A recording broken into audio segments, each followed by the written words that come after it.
اور کس کی پشت پناہی پر کر رہا ہے، حقیقت تمام کی تمام آپ کے سامنے ہے۔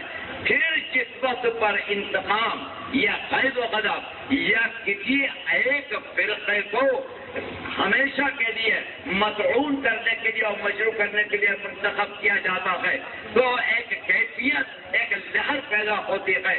وہ لہر پیدا ہوئی اور اسے پیدا ہونا چاہیے تھا، وہ فطری اور طبعی تقاضا تھا۔ وہ مصر جس مصر کے اندر خود حسنی مبارک انگریزوں کا خود کاشتہ پودا ہے، وہاں پر اخوانی آج ایک بڑی تعداد کے اندر تیار ہے کہ حکومت ہم کو اجازت دے دے تو ہم ابھی لبنان میں جانے کے لیے تیار ہیں۔ ان کا قصور نہیں، قصور اس شخص کا ہے کہ جس نے یہ کیفیت، یہ لہر پیدا کی اور جس نے تشدد کے نام کے اوپر عدم تشدد کو مجروح کے لیے خود تشدد کو اختیار کیا ہے۔ یہ چیزیں ہیں، مدارس تو اپنی خدمت کر رہے ہیں، آپ کے معاون ہیں، آپ کے مددگار ہیں اس طریقے پر کہ ہر حکومت کا فرض ہے کہ اپنے شہری کی تعلیمی، اقتصادی، رہائشی وغیرہ ضروریات، بنیادی ضروریات کو پوری کرے۔ آپ تعلیم کا چراغ روشن کرتے ہیں، اس کے شمع کو روشن کرتے ہیں، مگر کہاں کہاں پہنچایا، کس جگہ پر آپ نے پہنچایا؟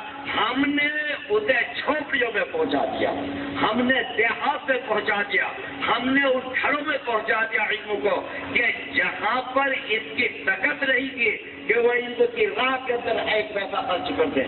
تو ہم تو معاون ہوئے، ہم تو مددگار ہوئے، اور اگر حقیقتیں ساتھ دینے کے لیے تیار ہیں اور انہیں قبول کرنے کے لیے آپ آمادہ ہیں تو در حقیقت محسن معاون نہیں بلکہ محسن ہے۔ کس طریقے پر ہم نے پڑھایا، کیسے ہم نے گزرے اوقات کی، یہی دارالعلوم دیوبند میں ہمارے اساتذہ قدیم میں ایک مولانا نبی حسن صاحب رحمۃ اللہ علیہ تھے۔ وہ مدرسے میں ہو چکے تھے، لیٹ جاتے تھے اور لیٹنے کے بعد صبح پڑھاتے۔ ایک طالب علم نے کہا کہ آپ مفت کی تنخواہ کیوں کھاتے ہیں جب آپ سے پڑھایا نہیں جاتا؟ سادہ دل آدمی تھے، بولے کہ تیرا مدرسہ 7 روپے تو تنخواہ دیتا ہے، کیا کھڑے ہو کر پڑھاؤں؟ مجھے صرف یہ بتانا تھا کہ 7 روپے کے مشاہرے کے اوپر، اس سے بھی کم مشاہرے کے اوپر یہاں پڑھایا، اور کس طریقے سے پڑھایا؟ جہاں گنگو کے اندر ایک حافظ جی تھے، حضرت گنگوئی رحمۃ اللہ علیہ کے زمانے میں 5 روپے تنخواہ، کس انداز کے ایک طالب نہیں آیا پڑھنے، حافظ جی اس کے گھر پہنچ گئے، اسے پکڑا اور دروازے پر بغیر کسی تمبی اور سرسرش کے بیٹھ کے پڑھا دیا۔ دوسرے دن وہ غائب ہوا اور ایک درخت پر چڑھ گیا۔ حافظ جی باغ میں پہنچے، اسے درخت سے نیچے اتار دیا، پھر پڑھا دیا۔ تیسرے دن وہ پھر غائب ہوا، پھر گئے اور جا کے معلوم ہوا کہ وہ اینٹ پہ چھپا ہوا بیٹھا ہے، اینٹ میں سے اسے نکالا اور نکال کر پھر اس کو پڑھا دیا۔ عجیب و غریب شفقت تھی، عجیب۔ چوتھے دن طالب نے ہاتھ جوڑ لیے کہ حافظ جی آپ بدروح ہو کے میرے پیچھے پڑ گئے اور آپ میرا پیچھے نہیں چھوڑے گئے، خدا کے واسطے آپ کے پاس درد چھوڑ دیجیے، آئندہ سے میں حاضر ہوں گا۔ گنگو ایک گیا ہے رئیس وقت، اس نے حافظ جی کی یہ محنت، یہ خلوص، یہ ایثار دیکھ کر حضرت حافظ جی سے عرض کیا کہ یہاں آپ کو کیا تنخواہ ملتی ہے؟ یہاں کا حضرت 5 روپے دیتے ہیں۔ فرمایا کہ ہم 15 دیں گے، کھانا دیں گے، رہائش دیں گے، آسائش دیں گے، ہمارے ساتھ چلیے۔ یہاں کے حضرت سے پوچھ لو، اگر حضرت اجازت دیں گے تو میں چلوں گا۔ حضرت نے پوچھا تو فرمایا کہ ایک ہی تو گنگو میں آدمی ہے، کیا وہی تم کو دے دوں میں؟ یہ اس انداز پر آج آپ بتا سکتے ہیں کہ کوئی شخص اس قلیل تنخواہ کے اوپر اتنے کم معاوضے کے لے کر اور پڑھانے کے لیے تیار ہو، بڑی بڑی تنخواہوں کے طالب، بڑے بڑے عہدوں کے طالب، کوئی اس کو نہیں سوچے گا کہ کسی غریب کو پڑھانا کتنا بڑا کام ہے۔ بہرحال ہم نے اپنے تاریخ سے، اپنے کردار سے نہیں بلکہ اپنے شاہکار سے ہمیشہ یہ ثابت کیا کہ امن پسندی اگر کسی مذہب میں ہے تو اسلام، اگر امن پسند ہے تو مسلمان، اور جو کچھ کیا جا رہا ہے کہا جا رہا ہے وہ بدنام کرنے کے لیے.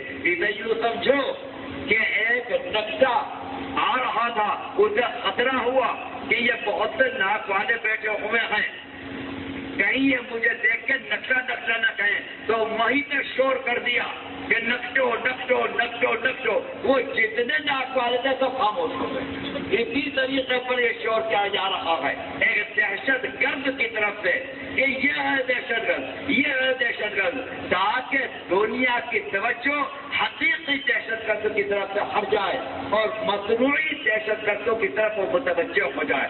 ان مختصر جملوں کے ساتھ آپ کا شکریہ، آپ کی محبت، آپ کی عنایت کے لیے مشکور، خود ادارہ اور خود میری حقیر ذات کہ آپ نے اپنا قیمتی وقت صرف کیا تشریف غریب کو پڑھانا کتنا بڑا کام ہے. بہرحال ہم نے اپنے تاریخ سے، اپنے کردار سے نہیں بلکہ اپنے شاہکار سے ہمیشہ یہ ثابت کیا کہ امن پسندی اگر کسی مذہب میں ہے تو اسلام، اگر امن پسند ہے تو مسلمان، اور جو کچھ کیا جا رہا ہے کہا جا رہا ہے وہ بدنام کرنے کے لیے. یوں سمجھو کہ ایک نقشہ آ رہا تھا، اسے خطرہ ہوا کہ یہ بہت سے ناک والے بیٹھے ہوئے ہیں، کہیں یہ مجھے دیکھ کے نقشہ نہ کہیں، تو وہیں نے شور کر دیا کہ نقشو نقشو نقشو نقشو. وہ جتنے ناک والے تھے سب خاموش ہو گئے. اسی طریقے پر یہ شور کیا جا رہا ہے ایک دہشت گرد کی طرف سے کہ یہ ہے دہشت گرد، یہ ہے دہشت گرد، تاکہ دنیا کی توجہ حقیقی دہشت گردوں کی طرف سے ہٹ جائے اور مصنوعی دہشت گردوں کی طرف وہ متوجہ ہو جائے. ان مختصر جملوں کے ساتھ آپ کا شکریہ، آپ کی محبت، آپ کی عنایت کے لیے مشکور، خود ادارہ اور خود میری حقیر ذات